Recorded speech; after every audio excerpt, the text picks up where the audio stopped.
The evening will conduct itself through an interview with questions, and through that we'll hear their story. And to conduct the interview, we're honored to have a dear friend, Courtney Starcope, who together with her husband Jonathan have been truly active in our community here in Lakeview since many, many years ago. They've been a long friend of Chabad, Rabbi and Mrs. Hertz, since 1994. Their first child was blessed after studying together with Rabbi and Mrs. Hertz. And through their friendship, throughout all these years, we're blessed, Verlea and myself, to have started the Chabad here and grown it. And we're truly honored because Courtney, in addition to her involvement with Chabad, she's really involved in supporting the whole vibrant Jewish Lakeview, an active member of Anshe Shalom, the past president there, and the director of the admission for over 16 years at CJDS. And so together with their 4 children, and we're supposed to have one of them here tonight to actually do the interview, Lily, but God had other plans, a strep throat at 3 p.m., so we are really thankful to Courtney for stepping up in the shoes of her daughter, and we'd like to invite Courtney to begin the evening. We'll begin with a short film, and following that, we will start the program. Before that, I just want to take a moment. Thank yous always are at the end. I do want to say it in the beginning, because without them, it wouldn't happen. Of course, without Dvar Leah for making this and pushing this event. I want to thank Dvar Leah, number one, my wife. I also want to thank the tech, Isaac, Smolensky, McGill Rivera, and Augustin Laura for coming tonight and volunteering, not charging a penny, because they feel this is so important and so special. I want to give them a special round of applause. Thank you.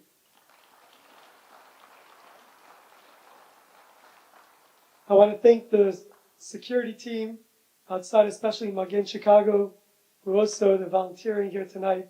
They do tremendous work for the whole Jewish community of Chicago, securing community events in incredible ways, as well as the girls from the high school, the LGHS, Lubavitch Girls High School, that came to help out tonight. And Ava and Davida, thank you, thank you, thank you.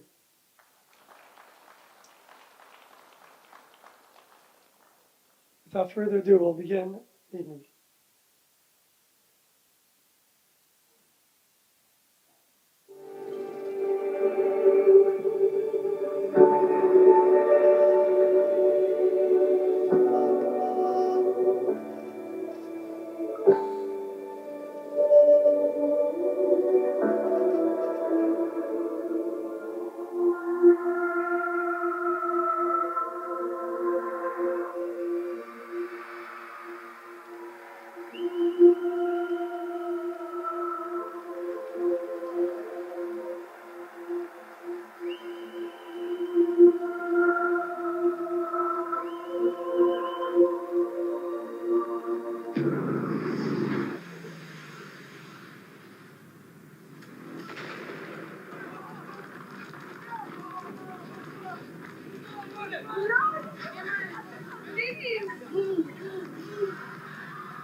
אני רואה שתעצמי, זה הפנים שלי צייד, זה היה אומר. אלוהים שישמור, אלוהים, זה חטוף.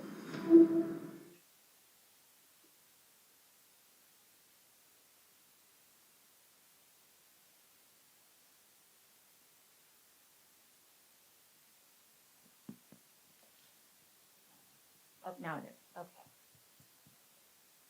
That's quite a video. I want to, before we get into it, I just want to say thank you for giving me the opportunity to sit with these incredible people. I think it is fair to say that every one of us in this room was deeply affected by October 7th, and seeing that video, I'm sure for all of you, it brought up all those same feelings that we felt for so long as we waited. We were all glued to our phones, on the days following October 7th, and the news, and waiting to try to find out what was going on, trying to make sense of what had happened, and wrapping our heads around what was going to happen. Each day we prayed for some good news, and we celebrated every time the hostages came home. With every ceasefire agreement, we held our collective breath and cried tears of joy as we watched each hostage, one by one, come back to Israel and their families. I'm sure, like many of you, I look at Maya and Itay, and I remember so clearly when you each came home, first Maya, then Itay. And we feel very connected to each one of the hostages. We feel very connected to you because we feel like we know you. You could be our children. You could be our brother, our sisters, our family, our friends. And the truth is, you are our family. If we've learned nothing else since October 7th, I think that the one thing we should learn is this. Jewish lives are deeply, deeply interconnected. No matter where you live or how you pray. We are Am Echad B'Lev Echad, one people with one heart. And on October 7th, Hamas thought that they could destroy us. Instead, they made the Jewish people stronger.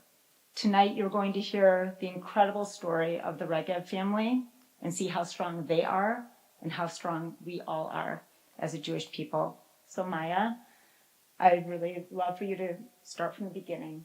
Tell us a little bit about who you were, who you all were in your lives before October 7th changed everything. So first of all, hi everybody. We are really excited to be here. Thank you for coming and thank you for having us here. So before October 7, we were just like any other family, very normal. I just finished to serve in the army. Itay finished high school and was supposed to join the army.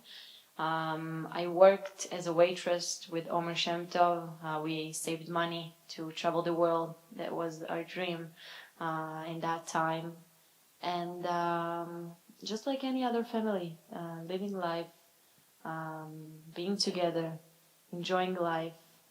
And of course, we bought a ticket to the Nova Festival, a festival that was all about love, freedom, celebrating love, celebrating life.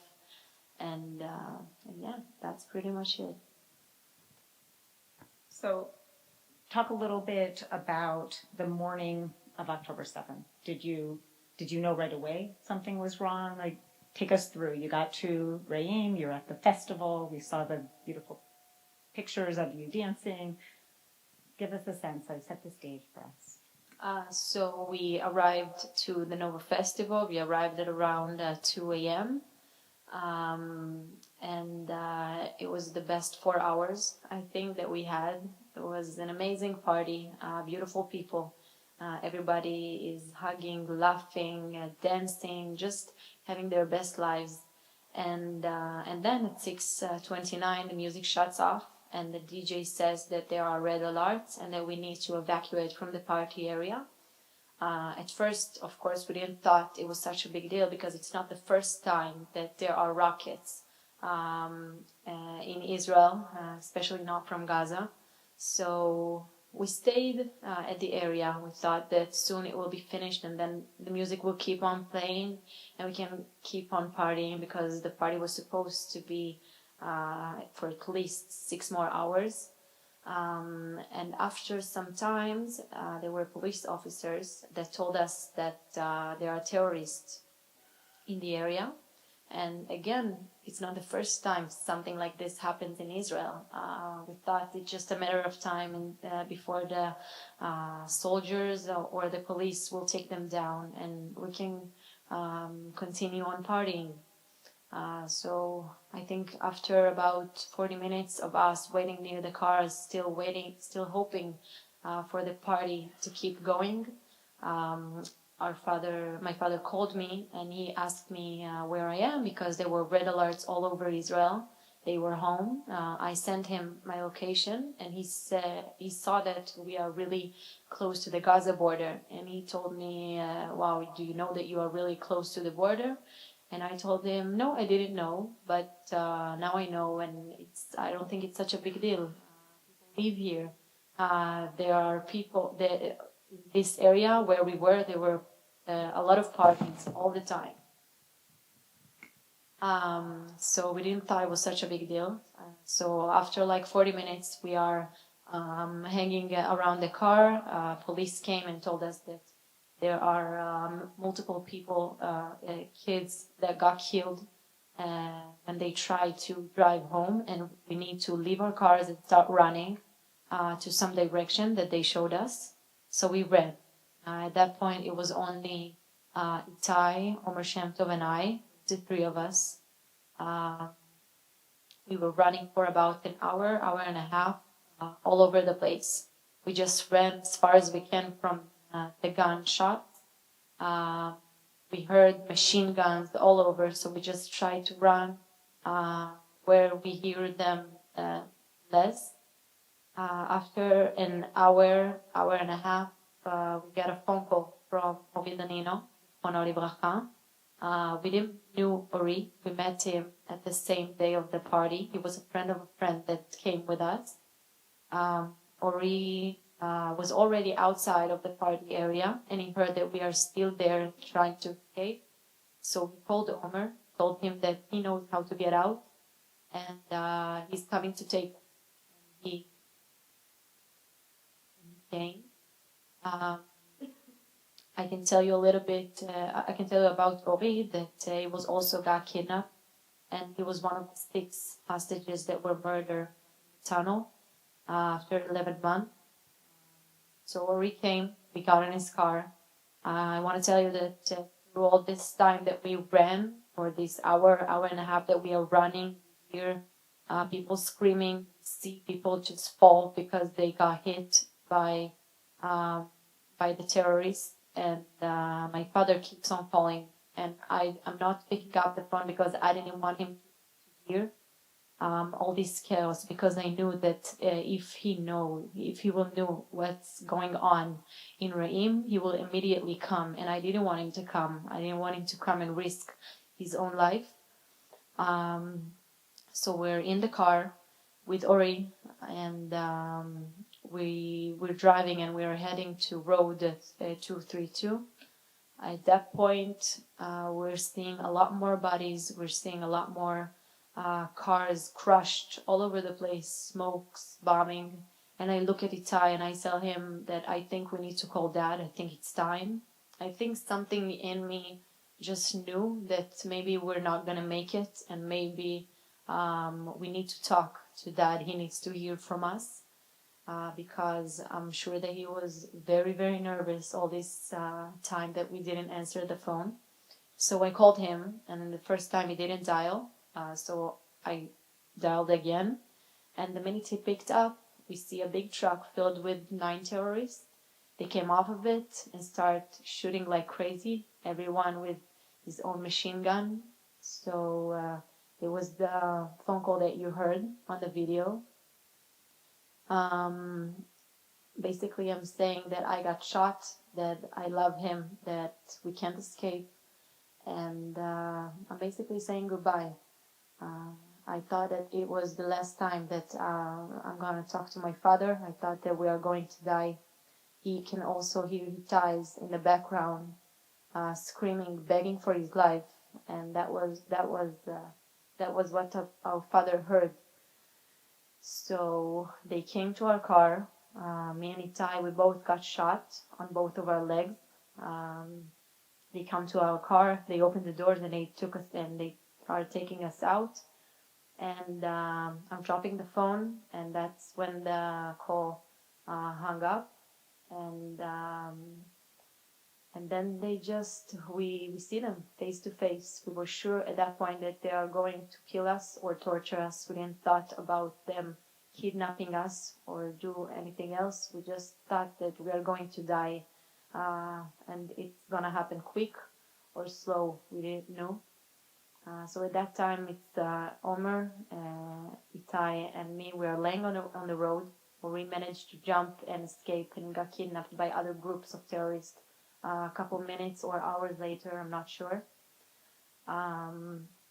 So we're on the road, and Itay's going to tell you a little bit about his part. He's going to talk in Hebrew, and I will translate him. אנחנו פוגשים את המחבלים פנים אל פנים, ובאמת כמו שמאיה אמרה, הדבר היחיד שאנחנו חושבים זה שהם הולכים להרוג אותנו. אין לנו שום סיכוי לחיות, לי לא הייתה תקווה. So we see the terrorists face to face, and the first thing that we thought about that they are going to kill us. We had no hope, zero hope. אחד המחבלים תופס אותי מהחולצה, הוא מוציא אותי מהרכב ומצמיד אותי לכביש, הוא זורק אותי על הכביש, אני שכוב על הכביש, אני רואה שלולית של דם שמתחילה להתרחב מהרגליים שלי, ואחד המחבלים פשוט שם עליי את הקנה של הנשק, נעמד לי על הגב, ממש עומד עליי, וברגעים האלה אני באמת בטוח שזה כבר השניות האחרונות שלי. So one of the terrorists grabs Itay by his shirt and he's throwing him on the road. Itay is laying face down with his hands behind his back, and he sees just a puddle of blood coming out of his legs because he got shot. And the terrorist just stands on his back with his machine gun, with the barrel aimed to his head, and he was just waiting for him to pull the trigger. וברגעים האלה הדבר היחיד שאני חושב עליו זה המשפחה שלי, כל העבר שלי, כל החיים שלי עוברים לי מול הפנים, ועוברת דקה, ואנחנו עדיין נמצאים באותה התנוחה, ואחרי דקה אני מתחיל לשיר שיר המעלות. אני שר שיר המעלות עד אותה נקודה שאני זוכר, ובעצם אחרי 2 דקות שאנחנו נמצאים ככה, ואחרי דקה שלמה שאני שר שיר המעלות, הוא מרים את הקנה של הנשק, ואני פשוט מרגיש שאלוהים איתי. אלוהים עזר לי באותו רגע. היה לי פה את החיבור הראשוני הזה איתו, וזה לא היה הזמן שלי למות. So the first minute, the only thing he could thought about was his life, his family, about everything that he's been through in his life. Like like you always said, my life flashed in front of my eyes. And after a minute that he's waiting for him to pull the trigger, he's starting to sing Shir LaMaalot. And the minute he finished, he feels the barrel go up, and the terrorist just take the gun off. And Itay said that he feels like it wasn't the terrorist that lifted the gun, that he feels like it was God that hearing him, hearing his prayers, just saved him. He felt like God told him, it's not your time to go yet. I'm here, I'm with you, I'm keeping you safe, don't worry. And it was the first connection he felt with God on October 7th. And after this, there were a lot of other times that it happened, but it was the first time he felt like someone is really there, someone is really listening to his prayers, and someone wants him to be safe and stay alive.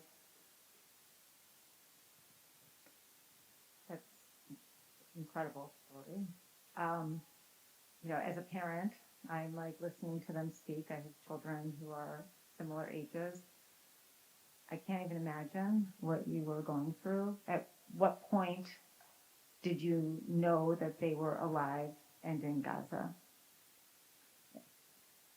אז אני אומר, אחרי השיחת טלפון שמאיה התקשרה, ושם אני שומע את איתי מתחנן ואת הצרחות של מאיה, כשהשיחה נותקה, הדבר הראשון שעלה לי בראש זה שאני הולך לקבור 2 ילדים.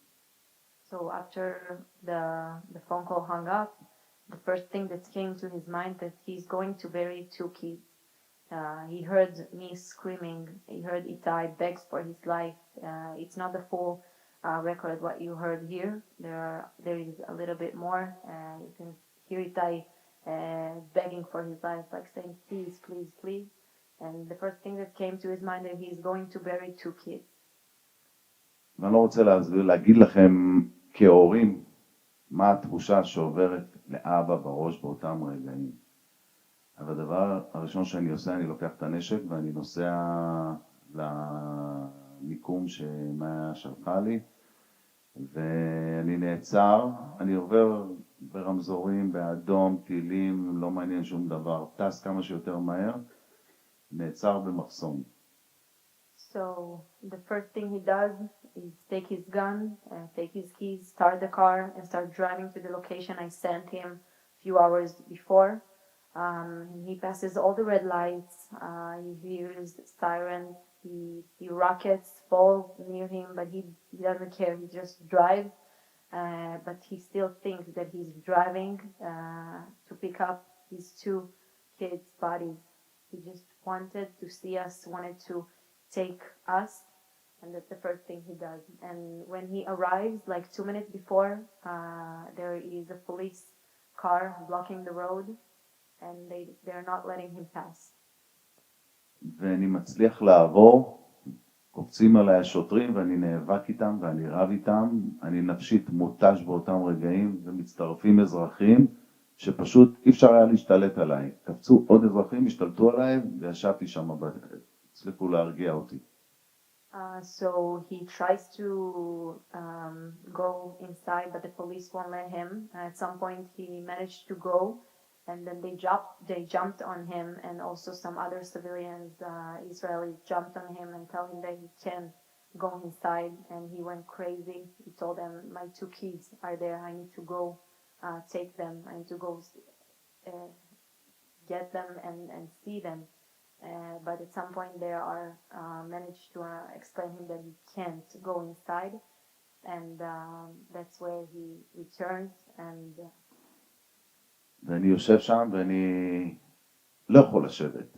הדבר הראשון שאני עושה זה אני נוסע לבית חולים לסורוקה, כי כבר יש הודעות על פצועים והרוגים, ואני נוסע לשם ואני נותן להם פרטים מזהים של הילדים, קעקועים, כל מה שאפשר לזהות אותם, תמונות והכל, והם פשוט אומרים לי שהם לא זיהו אותם. כרגע אין להם את המידע עליהם. So at that point, he started receiving messages that there were some bodies or some wounded people that arrived to Soroka. So he decided to drive to Soroka, which is in Beersheba. And he arrives there and he tells the doctor, the nurses, if we are here by somehow. He showed them our tattoos, our picture, what we were in that day, but they tell him that we are not here, not as bodies and not as wounded. And וברגע שאמרו לי שהם לא נמצאים, אני פשוט לא יכולתי לשבת בשקט, וחיפשתי עוד דרכים איך אני נכנס לבפנים, למיקום שהיא נתנה לי, וכמובן כבר בשלבים יותר מאוחרים, הכבישים כבר היו חסומים בצורה הרמטית, וכבר זה היה בלתי אפשרי להיכנס.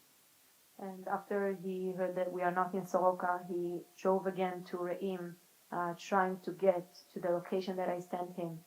And at that point, a lot of roads were blocked, so he couldn't go anywhere. So he just did back and forth to Soroka, Re'im, like for several hours. ובסופו של יום אני מגיע לסורוקה, והשעה כבר 11:30 בלילה, ונירית שולחת לי סרטון שאני רואה בו את איתי שוכב ברכב מאחורה, ואני רואה שהוא מזיז את הראש. So at some point, our mother sends him a video, and she tells him, and he sees that it's the video that you saw of Itay and Omer tied up in the back of Hamas truck. And that's when he saw that it's Itay. He's recognizing Itay, and he sees that he's moving his head. זה היה הרגע הראשון שבאותו יום שעלה לי חיוך על השפתיים.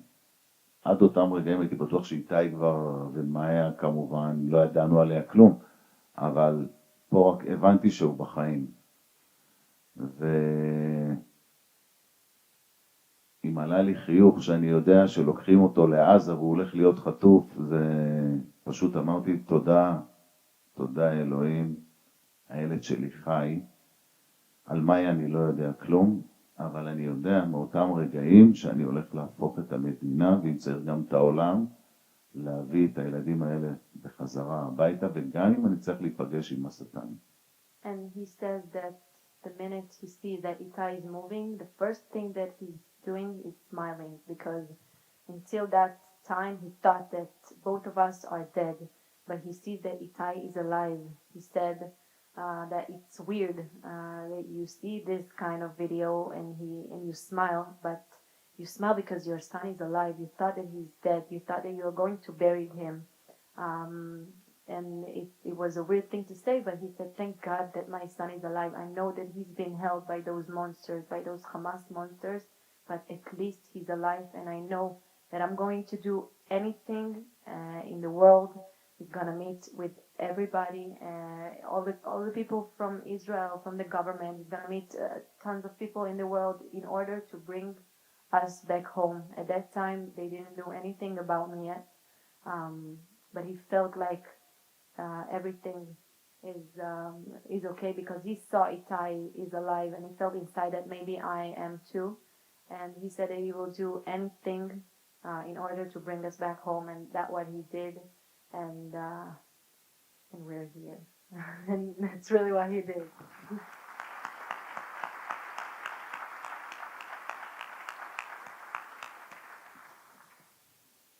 So at some point, you must have realized you were entering Gaza, that you were being stolen, kidnapped. Talk about like what you were seeing, what you were thinking, what was happening. So I was at the same truck that Itay and Omer were. I was just sitting in the front, but they didn't video me. So I can really see us entering Gaza, and at first I can't believe it's happening, because I heard, I know Gaza, I know Hamas, I heard about Hamas tunnels, but I never thought in my life, especially as a woman, that I will step a foot in Gaza. And I can really see us entering Gaza, and all I can see is people, kids, adults, Hamas people, just standing on the street, cheering and celebrating what Hamas did to us on that day. And I remember thinking how crazy how crazy you need to be to celebrate, to be happy about killing people. And they were happy only because we are Jewish, that we are Jews, and that's their only goal in life, to kill us and destroy us and take what we have. So we are entering Gaza, and yeah, that's pretty much that's where I understood that we are kidnapped. At first, I didn't thought. I couldn't believe it. I don't know how to explain it. I couldn't believe that it's happening. It all happened so fast. But you just live by the second. You see something, they talk to you, they ask you to do something, you do it. The first day was so crazy. So it took some time to understand it, but at first it was just a total shock. So you were both injured. You had both been shot in the leg, right? So did they give you any treatment? Were you taken to a hospital? Were you taken to somebody's house? Where did you go in those first days? So in the first day, I told them that we really need to go to a hospital because we both got shot in both of our legs. I couldn't walk at all. My bone was crushed. 6 centimeters of it just crushed, and then my foot was hanging on the rest of my leg. And I told them that we really need to go to a hospital. They said yes, of course. I believed them, but they took us to a tunnel. That's where we spent our first day for like about an hour and a half. That's when they saw that we are losing a lot of blood and we really need to go to a hospital if they want us to stay alive. So they take us to a hospital. It's me and Itay, and we are in the car and we arrive to the hospital. And then they take us out to different places. They separate us, and Itay's going to tell you a little bit about what happened to him in that hospital, and then I'll tell you. אנחנו מגיעים לבית חולים, אנחנו נמצאים אני ומאיה בתוך הרכב, והם לוקחים את מאיה, מכניסים אותה לבית חולים, והם לוקחים אותי ממש 10 דקות אחרי, הם לוקחים אותי באלונקה, מכסים אותי בסדין, ומכניסים אותי לתוך הבית חולים, ופותחים לי את הסדין כבר שאני בתוך חדר, ואני רואה בתוך החדר 8 מחבלים ורופא אחד מפוחד.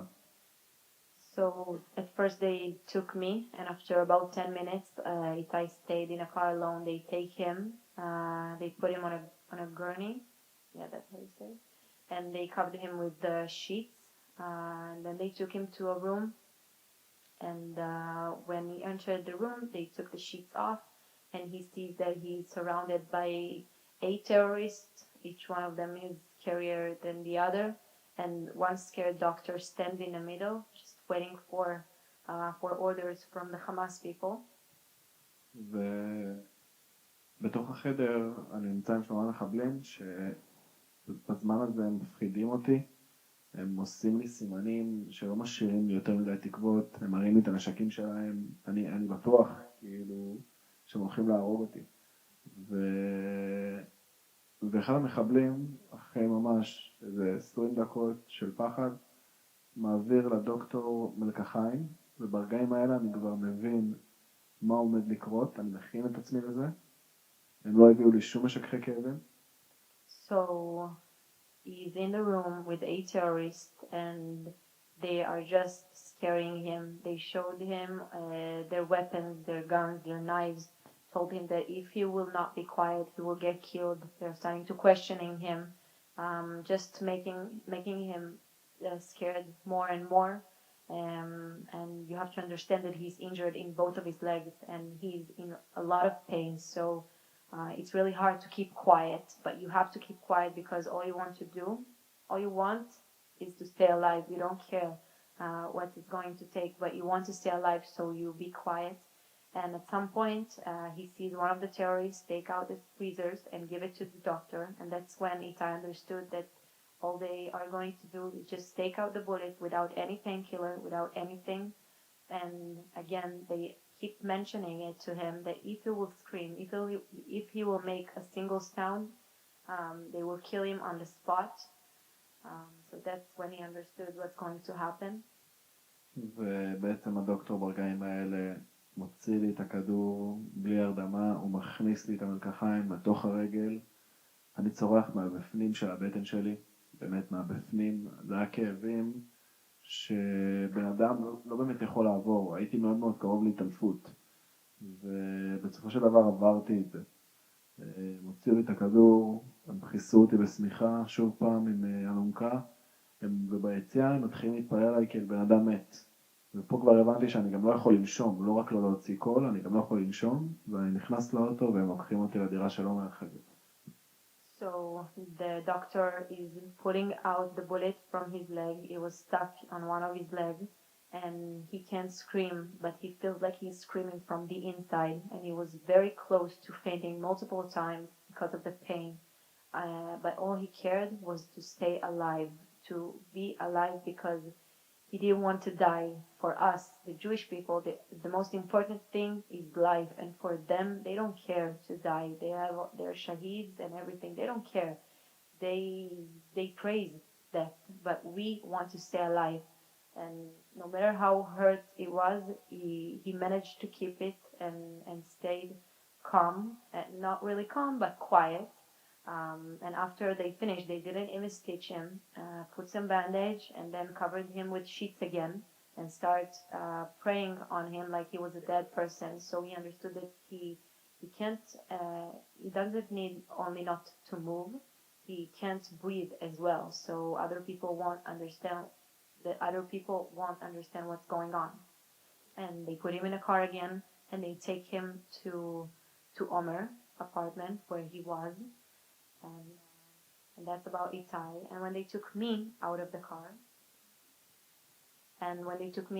car, it was the same. They put me on a gurney, covered me with sheets. I had to play dead, so people won't come and look and talk to me or try to do something to me, because they would understand that I'm a Jewish girl that's here. And the pains are really, I can't describe it. So I'm entering the room and I see a lot of Hamas, and they start touching my leg, and every little touch was painful, like crazy. And I remember the first thing I told him that I want them to give me painkillers, and the next thing I remember is waking up in a car with with a cast on my leg, and I didn't know how much time passed. I thought maybe they did surgery, they pulled the bullet out, they fixed my leg. I don't know.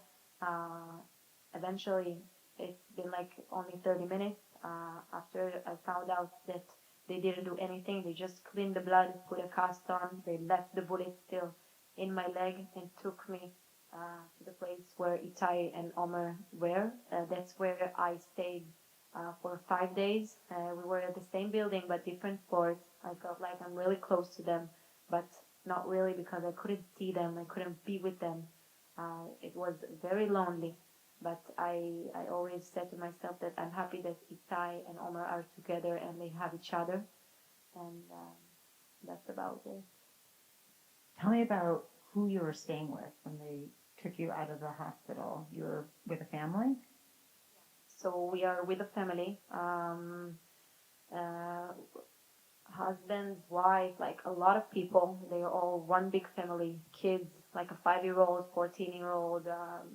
And they all acted like it was normal. I remember one time the 14-year-old girl just laid next to me and started talking to me, asking me who's my favorite singer. She told me that hers is Justin Bieber. And yeah, it's funny, but for me it was so crazy that she's just laying next to me. I'm very injured, shocked. I can't believe where I'm at, and she's just talking to me those asking me those questions, and she's a 14-year-old girl. She's not supposed to see that. She's not supposed to know that this is what her parents are doing. But then I understood that this is what they are being taught from a very young age. So for her, it's very normal. That's what she was taught her entire life. So yeah, we were just staying with family, a lot of kids, a lot of women, and their husbands who were Hamas terrorists. So the kids would talk to you. Would the parents also talk to you? Were they abusive? What was your day to day like as the days once you came back? So as I said, I stayed there for only 5 days.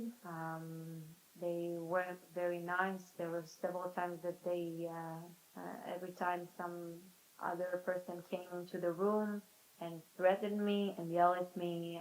One time, one woman came in with a knife to threaten me, and I couldn't do anything to her. I was very injured. I couldn't move an inch without screaming from pain. So yeah, that's pretty much until after 5 days they are deciding that they need to take me again to the hospital because if not, I'm going to lose my leg. So I know that when you first arrived to the hospital, there was another patient there that you named Guy, right? And you got to know him. Can you talk a little bit about that time in the hospital? yeah, so after 5 days, they take me to a hospital. They dressed me as an Arab woman as a disguise, so no one will recognize me. And I arrived to the hospital, and I see a male in my room. At first, I was very scared that it's an Arab man because I didn't know what will happen to me if I'll be in the same room with him. And then, so I was very quiet. I waited for him to talk so I will understand a little bit about who he is. Maybe he's an Israeli, maybe, I don't know. And then I heard him talk in English with an Israeli accent. So I said, okay, he's going to be my friend. So I talked to him. He was also, his name was Guy Ilud, Zichrono Livracha. He was also at the Nova Festival. He was shot multiple times, and he was at the hospital alone until the day I arrived. And yeah, I got to talk to him. I got to know him. At first, he told me that his name is Guy, and I told him that I have a younger brother named Guy, and he tells me that he has a sister named Maya. So we had like this first connection, and I felt like there is someone here that it gave me hope. I can talk to someone. Someone that is human, that he cares about me, and I care about him. And we talked for a day and a half. Guy was shot in his back and in his hand, and Fortunately, he died after a day and a half on October 14, right next to me, because they didn't treat him. They didn't give him the right medical treatment that they needed to give him. And when it happened, it gave me another reason to stay alive, because we talked about everything, what we want to do when we'll be out. Maybe a day and a half doesn't sound like a lot of time to you, but it's a lot of time when you are there. You have every second, every minute you just talk, because you have nothing else to do.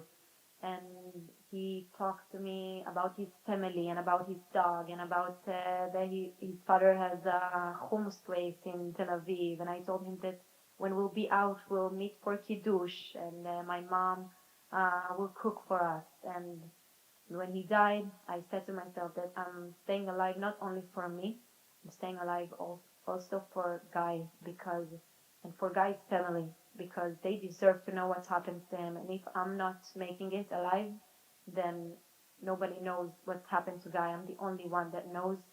And I remember the time he died and the day he died, and just kept talking to myself and telling myself all the things that he told me, because I didn't want to forget.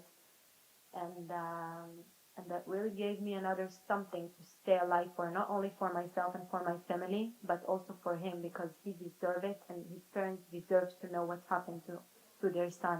And I can tell you that in the last ceasefire that were, his body was returned, and we got to do a proper funeral and buried him. So it was a closure, and also for his parents. They are an amazing people, and I'm still in touch with them. And it's like another family for me now. So after they brought you to the hospital, were you in the hospital the entire time until you were released? Alone? Yeah. So in the meantime, Itay, you were still injured, but wrapped with a bandage, and you were with Omer Shem-Tov, right? So can you tell us, once you realized she was not there, just tell us about what was happening with you. אוקיי, אני ועומר מהיום הראשון, באמת, מהרגע שחזרתי מהבית חולים, אני ועומר באותו מקום. אנחנו נמצאים בדירה הראשונה, עדיין בשוק, לא מבינים מה קורה לנו. זה בערך ביומיים שלושה הראשונים, ובמשך שבוע אנחנו מדברים על הכל, ואנחנו הופכים להיות החברים הכי טובים. אני יודע הכל על המשפחה שלו, אני יודע הכל על העבר שלו, אנחנו פשוט מדברים על הכל. זה הבן אדם היחיד שהיה לי לדבר איתו שם. So since day one, when they brought Itay back to Omer on October 7, he stayed with him for his entire time in captivity. And for this whole week, they just talked 24/7. They just talked, and they became best friends. They knew everything about each other. They talked about each other's families and friends and ex's girlfriend, everything that you can imagine they talked about, and they really became best friends. They had each other to talk, to cheer. ואנחנו באמת נהיה החברים הכי טובים. אחרי שבוע אנחנו עוברים ממקום למקום, אנחנו עוברים, מחפשים אותנו לנשים בלילה, מעבירים אותנו בלילה, ויש רגעים גם בכל החודשיים האלה שהם לא הכי קלים, ולפעמים לי קשה, ואני נופל לפעמים למחשבות על המשפחה שלי, ולפעמים אולי טיפה חסר תקוות, ופה יש לי תומר שידע לבוא ולהרים אותי, ואותו דבר הפוך, היינו מרימים אחד את השני, היינו מחזקים אחד את השני, והיה לנו גם משפט קבוע שהוא מאוד מאוד אופטימי, שדעה עוד קצת, עוד טיפה, אנחנו נעבור את זה, והיינו מאוד מאוד אופטימיים.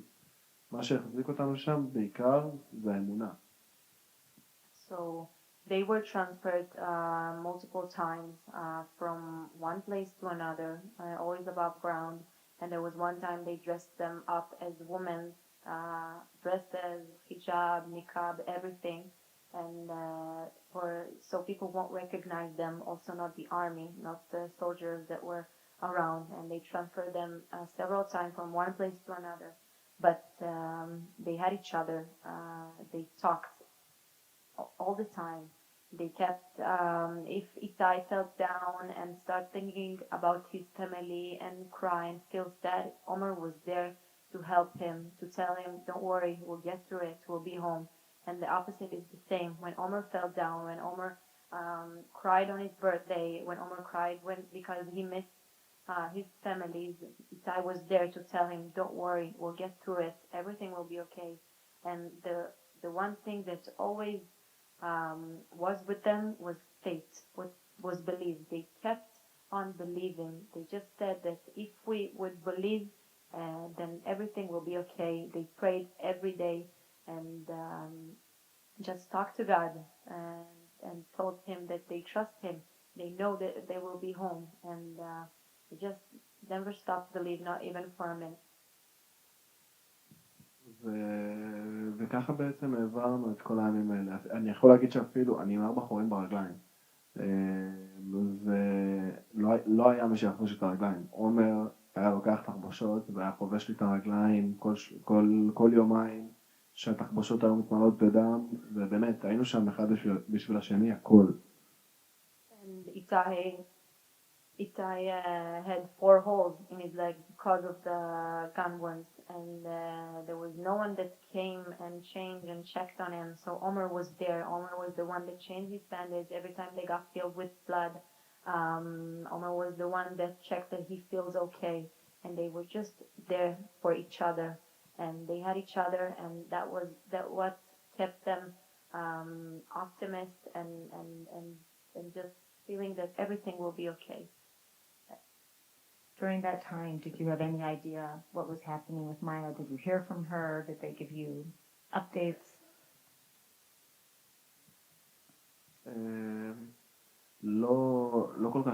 לא כל כך ידענו על מאיה, ואם לומר את האמת, זה העסיק אותי המון, שאני יודע שאחותי נמצאת פה ואני לא יכול לעזור לה. היא לא לידי, אין לי מושג מה היא עוברת פה, כי אי אפשר לדעת מה קורה פה, וזה קשה.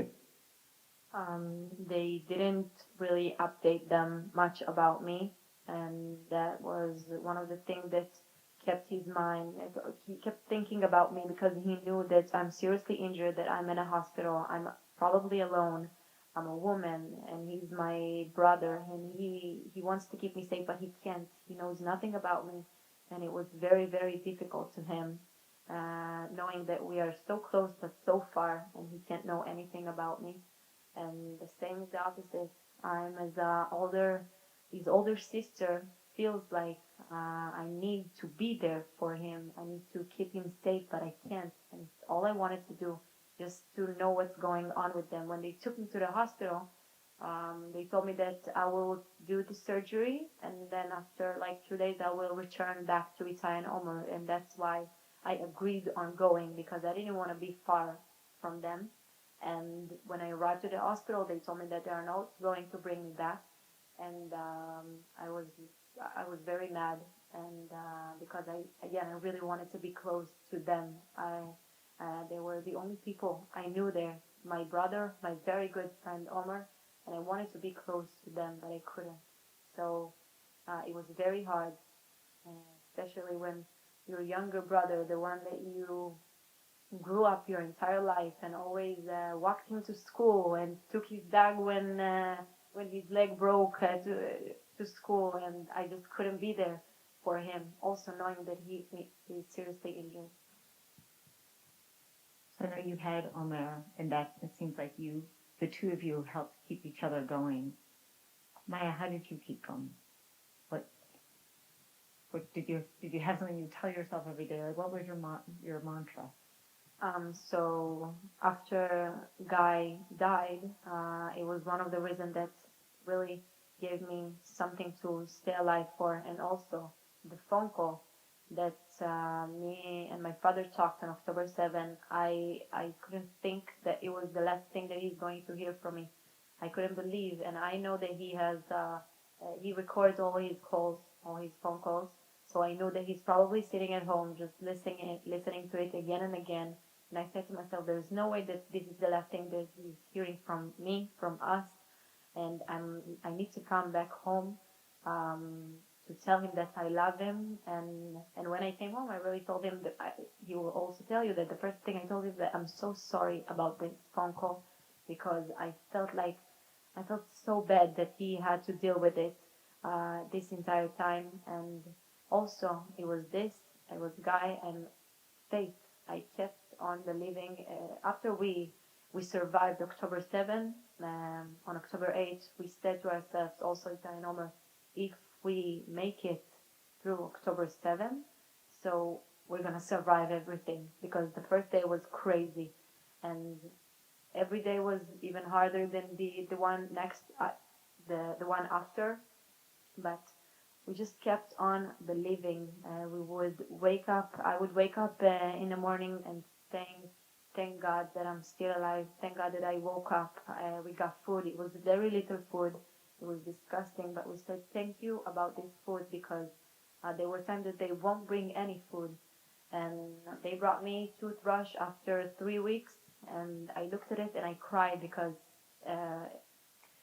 it's the little things that you start to appreciate, that you say thank you about. And we never said, why does it happen to me? Why am I here? What did I did to deserve it? We start like it was a test from God, because God knows how strong we are, and He knows that we're gonna make it. And even at our lowest, we didn't cry and felt depressed and said, why does it happen to us? Because if we wouldn't survive it. We wouldn't survive it. There was no one there to lift us. So we're just faith, and keep on telling ourselves that everything is okay, that we'll be home. We believe, and eventually it really happened. So tell us when it was really happening. At what point did you realize, I think I'm going to go home? I assume that's my patient. We should wrap up. So since day one, we kept on telling them, I kept on asking them, okay, what's going on? When am I going to go back home? You need to get your prisoners. Let's switch. Let's do it. I want to go home. I need to go take care of my leg. And they kept on saying, okay, maybe tomorrow, maybe in 2 days, maybe in a week. And at some point, I stopped believing them, because I didn't want to be disappointed. And around the first time that the ceasefire happened, they said it again, but I didn't believe. But I woke up. I remember it was Friday, and I'm waking up, and I hear nothing. It was silence, no bombing, no F-16, nothing. So I felt like something is really happening. Maybe this time it's real. And on Friday, nothing happened. And on Saturday, he walks in the room, the terrorist, and he tells me, come on, dress. We are leaving. You're going home. I was happy, but not so happy, because I didn't want to be disappointed again. And I thought about Itay and Omer. How is it possible that I'm going home and I'm leaving them behind? There's no way. We got kidnapped, the three of us, and we need to return home, the three of us. So they take me to the place where all the hostages that was released the same day with me were, and that's where I saw little kids and adults, and I understood that it was not only the Nova Festival, it was a lot bigger than this, and it was people from Be'eri, and they told me about what happened in Be'eri, and I was shocked, and again, I'm not very happy yet. I still feel like something could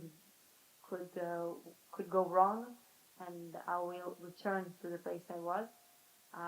They take me to the Red Cross, and then they transfer me to Egypt. And still, I can't smile until I see Israeli people, until I see soldiers. And then they take me to a place where all the soldiers were, and they open the ambulance doors, and I see all the soldiers, and I remember smiling and telling them, wow, you're all so pretty. I was just waiting so much time to look, to see you, the people that I love, the people who loves me.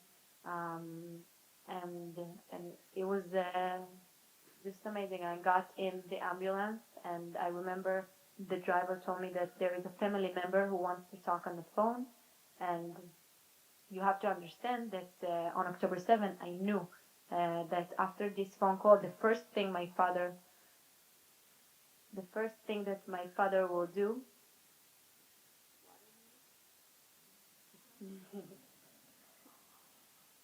The first thing that my father will do will go to Re'im.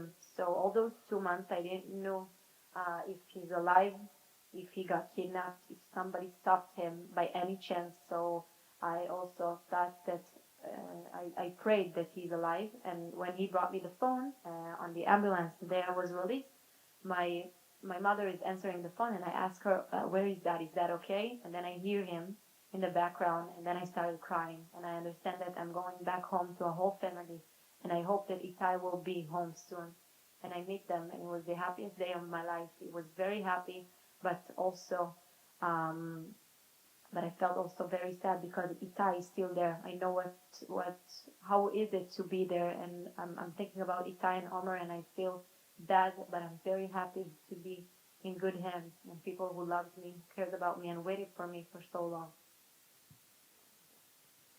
I have one last question. So, thank God you had a happy ending. The three of your family was reunited. But you all went through incredible trauma in your own ways. So every day, tell me, like, what have you been able to do to really heal and move forward?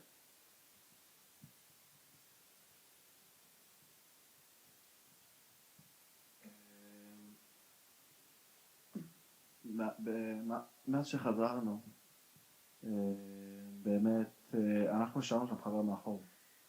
וחוץ מעומר, שהוא קשור אלינו, נשארו שם עוד 150 אנשים, ואני אגיד על האשמה שלי ושל מאיה, להשאיר שם מישהו מאחור, שאנחנו יודעים מה הם עוברים כל יום, זה קשה. So after we returned, we felt very bad because we left a friend behind, and not only a friend, but a lot of more brothers and sisters that were still there, and the war kept on going. And we felt guilty that we are here and not there, because we know how is it to be there and how hard it is. But we are here now, and we got to be back with our families and to our lives. But we felt very, very guilty. ואני ומאיה יצאנו למלחמה. אני ומאיה באמת יצאנו למלחמה, דיברנו בכל מקום. מאיה עוד הייתה בשיקום עם הרגל, אבל דיברנו בכל מקום שהיינו יכולים לדבר. הסברנו, יצאנו להסברות. בכל מקום נטו בשביל להילחם על עומר ועל שאר החטופים שנשארו שם, וזה מה שהרגשנו שאנחנו צריכים לעשות באותם רגעים. We felt like the only thing that we can do now for ourselves and for them, and the only right thing to do was to fight for our brothers and sisters and for Omer, the one that we left behind, and all the others. And that's what we did. We talked everywhere, in every channel, also in Israel, in the world. We flew everywhere just to talk, to keep on talking to them, keep on fighting for them, because we knew that this is what they would do if it was the opposite. And he said that also I was in the hospital, I had a lot of surgeries, long rehabilitation, but all we did was to fight for them, because that was the only thing that we cared about around that time. And that was what we really did. We couldn't keep on going with our lives. We couldn't think about ourselves, not even for a minute, because all we wanted to do is for our brothers and sisters to come back home. And now I can say that eventually they are home, but there are still 3 more that are in Gaza, and we need to keep on fighting for them, because they deserve to be back home, to a proper buried in Israel, and their family missed them so much, and we shouldn't stop on praying and just praying for them to come back home. Amen. Thank you so much for taking the time.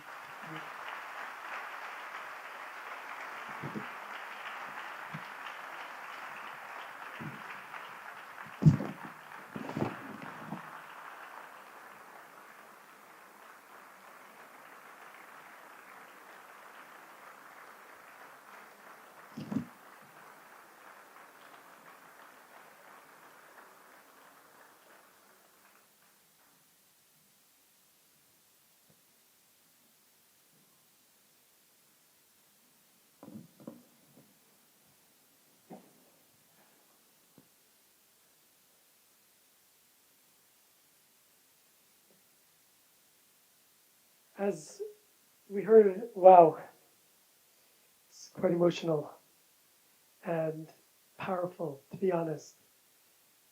The courage that Itay and Maya, the two of you, together with all of your colleagues, Baruch Hashem, came out, and we're praying for the final three to come in as well.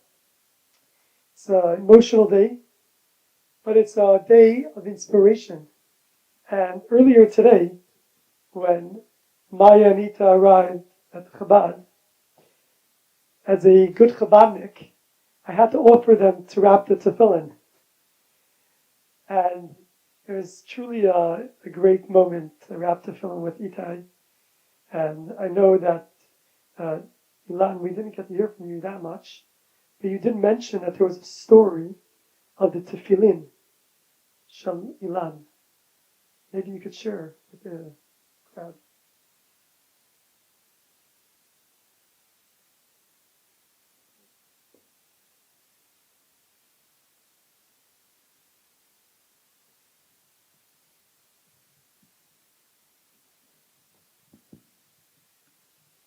לא, ששומעים. ביום ראשון, שזה היה בשמיני לאוקטובר, הגיע, אני עם חב"ד כבר המון שנים, יש לנו רומן קבוע, וביום ראשון, זה יצא ממש ביום אחרי השביעי, בשמיני, הגיע אלינו רב מחב"ד, ישר בדק מזוזות, ואז הוא אמר לי, איפה התפילין של איתי? So on October 8th, a rabbi from Chabad came to our house a day after, and he checked our mezuzahs everywhere, and he asked, where is Itay's tefillin? He wanted to check it. ואני מחפש בחדר, אני הולך, אני מביא לו את התפילין, והוא פותח אותם, ובתפילין של הראש, הוא מראה לי, הוא אומר לי, בוא, תראה, איפה שרשום המילים שביעי חג, אי אפשר היה לקרוא את זה כמעט. So he looks at he takes the tefillin and he gives it to the rabbi, and he's looking at it, and the tefillin of the head, and he opens it, and he tells Ilan, come see, and he sees that they were The words Shevi'i and the word Chag, which means the seventh, and the word Chag means a holiday.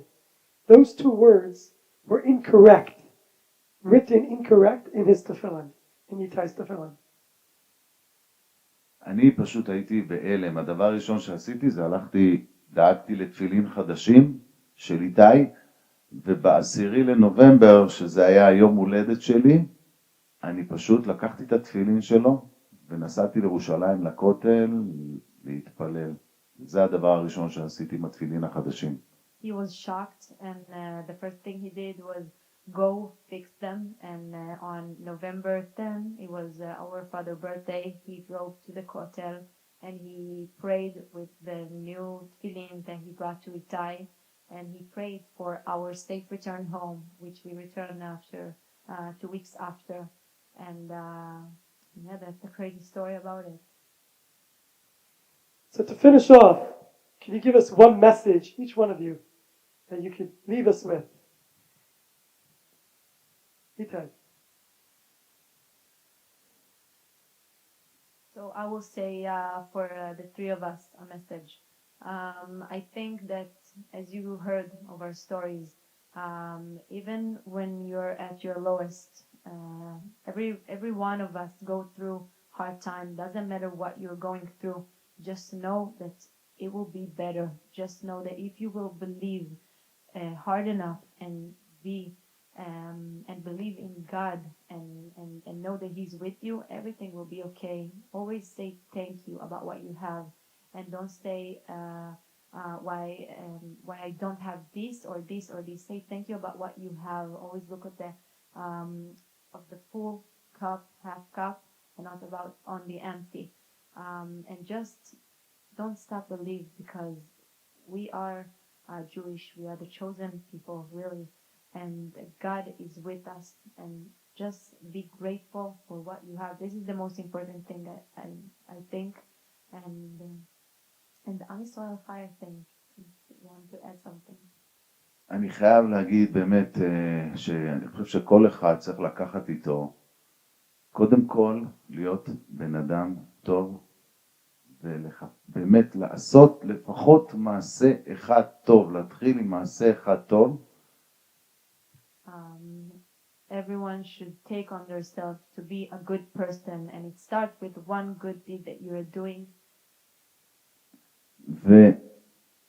ואחד הדברים אני חושב שהכי חשובים מבחינתי, לא לדבר רע על אנשים אחרים. לשון הרע, לא, ממש באמת, לקחת את זה בצורה מאוד מאוד חשובה, לא לדבר רעה על אחרים. Speak no evil. Don't talk bad about other people because it doesn't get you anywhere. If you talk bad about somebody else, it doesn't make you a better person. The opposite. You have to talk good. You have to do good, and life will be good, and you'll be good, and you get good back. And that is pretty much. And we be happy. If you be happy, the luck will come to you. If you be sad, you just get more and more disappointment and more sad in your life. Be happy and you'll get happy. And I just want to say one last thing. Thank you for everything that you're doing here. Really, all the Jewish community, all your prayers, everything that you did, we felt them. We still feeling them. Even though you're not in Israel, we are one people. We are unite. When something bad happens to us, we unite, and this is what's so beautiful as our people. We know how to be there when times are hard. Just keep doing what you're doing. It's amazing. We appreciate it a lot, and we love you a lot. And Am Yisrael Chai. Beautiful. Wow.